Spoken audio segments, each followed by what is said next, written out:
Cuando hablamos de contenido en la seguridad web, no nos referimos simplemente a la parte de imágenes, de texto, de video, como cuando solemos ver un blog, sino que también nos referimos a ese contenido que está ahí pero que no es visible.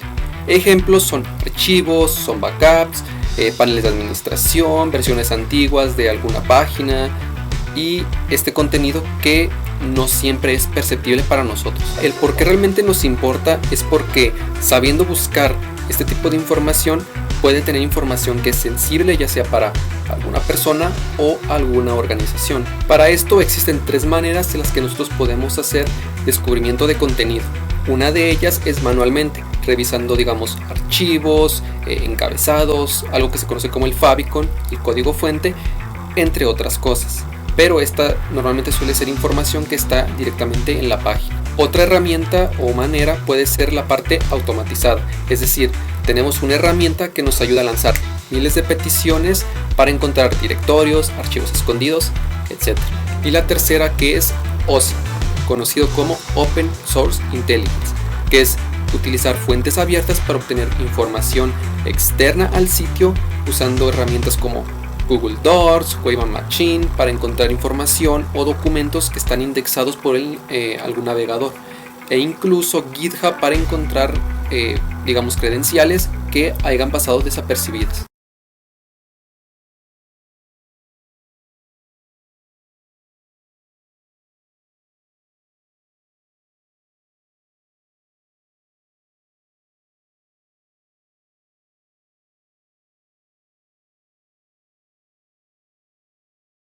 Bien, lo primero que nosotros tenemos es el robots.txt.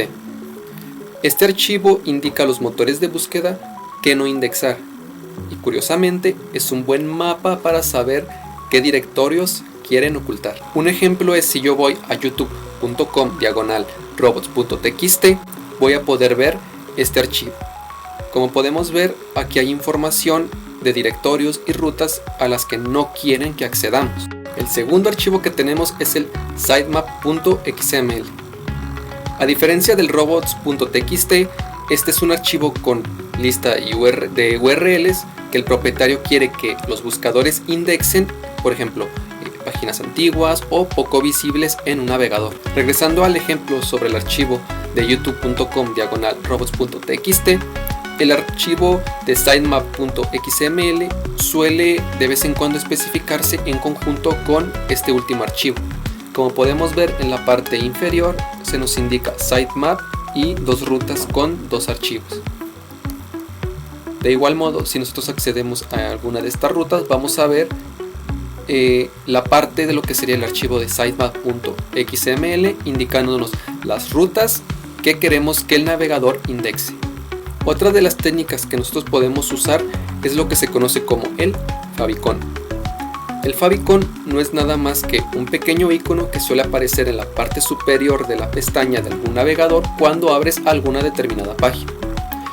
Este icono es importante porque si no es personalizado puede darnos información muy útil sobre las tecnologías en la cual fue construido alguna determinada página. Un ejemplo es el siguiente. Yo tengo aquí una página que fue hecha simplemente de prueba y podemos ver que en este caso es de juegos, pero esto realmente no nos interesa. Lo que nos interesa es la parte del favicon. Si ven en la parte superior izquierda hay un pequeño icono que parece ser como digamos un pequeño átomo, que es una tecnología en la cual fue construida esta página. Sin embargo, muchas veces nosotros no sabemos esto, pero tal vez algún atacante sí lo sepa. De este modo puede ser una vulnerabilidad para aprovecharnos de sobre este sitio. Hay varias formas en las que nosotros podemos descubrir en qué tecnología fue hecha. Una de ellas es la que se conoce como la parte de los iconos de OWASP, que cuando son aplicados lo que se hace es aplicarse lo que se conoce como un hash MD5 y simplemente ver a cuál icono suele corresponder mediante una base de datos que tiene OWASP. Les dejo el enlace en la parte superior. Pero bueno, sabiendo todo esto, hay otra forma en la que nosotros podemos saber el favicon. Con todo esto de la inteligencia artificial generativa, incluso sus riesgos, podemos aprovecharla. Un ejemplo es el siguiente. Podemos ir, digamos, a Cloud o algún modelo de lenguaje que te suele ya sea llamar la atención o gustar, etc. Y lo único que hacemos es pegar la imagen y preguntarle a qué framework o tecnología corresponde este favicon. Como pueden ver, nos dice que es de React. Y así de simple podemos saber cómo, o mejor dicho, cuál es el favicon de alguna página, en qué tecnología está hecha, etc. Siempre y cuando no haya sido personalizado. Y también tenemos lo que son los encabezados HTTP. Cuando hacemos una solicitud a un servidor web podemos usar, digamos, curl y obtener información del servidor web en el cual se está ejecutando la aplicación. Cuando el contenido puede ser mucho, nosotros muy seguramente vamos a querer eficiencia. Para esto nosotros usamos herramientas automatizadas. Algunos ejemplos son Derp, GoBuster, FOV, entre otras herramientas.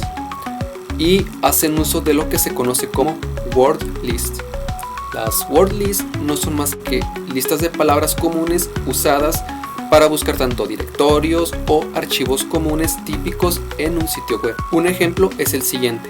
Yo puedo usar, por ejemplo, FOV y usar un archivo de word list.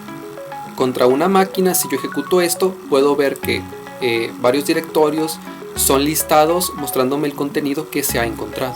Además, algo que nosotros podemos hacer es usar Wapalizer.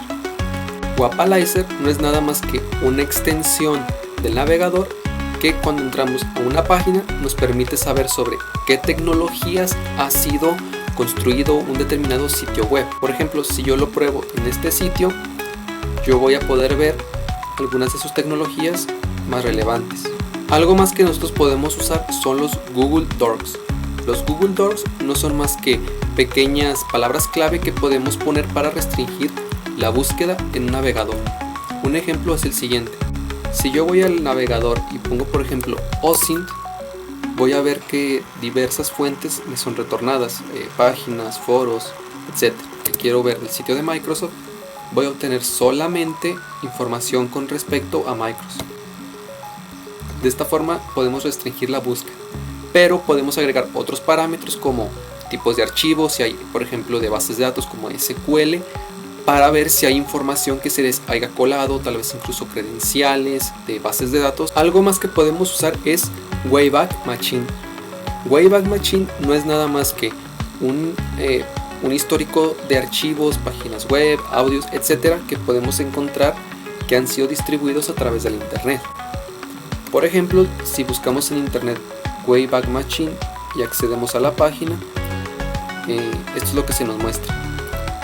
Como pueden ver en la parte superior está páginas de internet, textos, video, audio, imágenes incluso, entre otras cosas. Y podemos ver que incluso nos ofrece distintas búsquedas en la parte de lo que sería Collection Search. Y vamos a ver que tenemos desde PDFs de gobierno, páginas incluso, tweets de Donald Trump, entre muchas otras cosas, ¿no?, que nosotros podemos buscar. Pero en este caso, si buscamos, por ejemplo, Pinterest y accedemos digamos a esta página, que tal cual es la de Pinterest, vamos a ver cómo es que ha evolucionado la página a lo largo del tiempo. Entonces, si yo selecciono, digamos, una versión anterior, vamos a esperarnos un poco y, como pueden ver, se nos muestra cómo ha estado cambiando. Finalmente tenemos lo que es GitHub, que es una plataforma para gestión y control de versiones para proyectos de desarrollo. Esto en conjunto usando Google Docs es algo mucho más poderoso porque nos permite hacer filtrado para la parte de las búsquedas de una forma mucho más efectiva. Veámoslo en acción. Si yo me voy, por ejemplo, a lo que sería mi navegador y pongo la siguiente cláusula o búsqueda, mejor dicho, que es site.github.com seguido de filetype.sql y de la palabra password, voy a ver que se me listan distintas búsquedas, pero todas son de GitHub. Entonces yo puedo acceder a lo que sería cualquier página porque le indiqué que me filtre porque tenga archivos SQL y que tenga como alguna palabra de búsqueda password. Entonces, si yo accedo a uno de los repositorios, voy a poder ver que sobre todo hay distintas sentencias que son para crear una determinada base de datos. Y como pueden ver, por aquí incluso debe de estar lo que sería la parte de password. Suscríbete al canal Real Snake Guardian para contenido relacionado con ciberseguridad.